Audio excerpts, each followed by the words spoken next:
This week in the Missouri Senate, we review two measures, one that found success and one that did not. I was very honored to handle this important bill.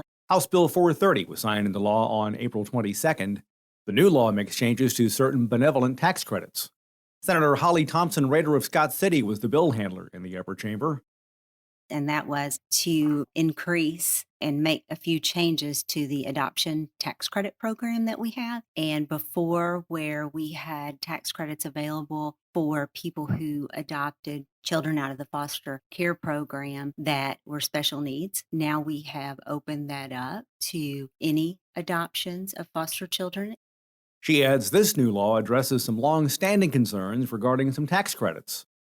Also in that bill, we increased the tax credits that were available to our domestic violence shelters. Right now, we have just a little over 50 in the state, and certainly they need all the help that they can get.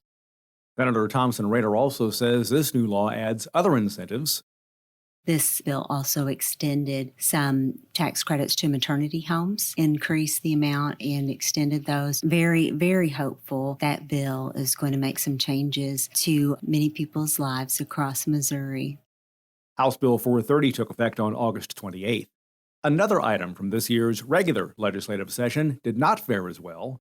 In the last few years, Missourians have passed a number of major issues through this process, including medical marijuana, Clean Missouri, and Medicaid expansion. House Joint Resolution 20 sought to modify provisions for initiative petitions and referendums. In addition, this would have been left to Missouri voters had the resolution passed. Senator Stephen Roberts of St. Louis is among those who opposed this proposal. I believe that changes in HJR 20 will make it more difficult for Missourians to directly participate in the democratic process. By raising key thresholds for the initiative petition process, I believe we are stacking the deck against everyday Missourians who are seeking to have their voices heard at the ballot box. I believe this is part of a worrying trend to stifle Missouri voices.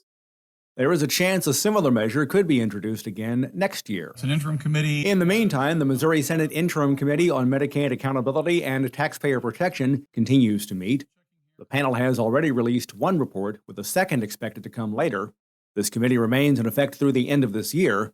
This panel has been gathering regularly to hear both from the general public as well as those who work in the healthcare industry. We will have more on this committee's latest hearing next week. All of this is happening as we move closer to the 2022 legislative session. Pre-filed legislation will start to receive bill numbers for next year on December 1st. And remember, you can follow these and other issues facing the Missouri Senate by visiting our website, senate.mo.gov. Reporting from the state capitol, I'm Dean Morgan.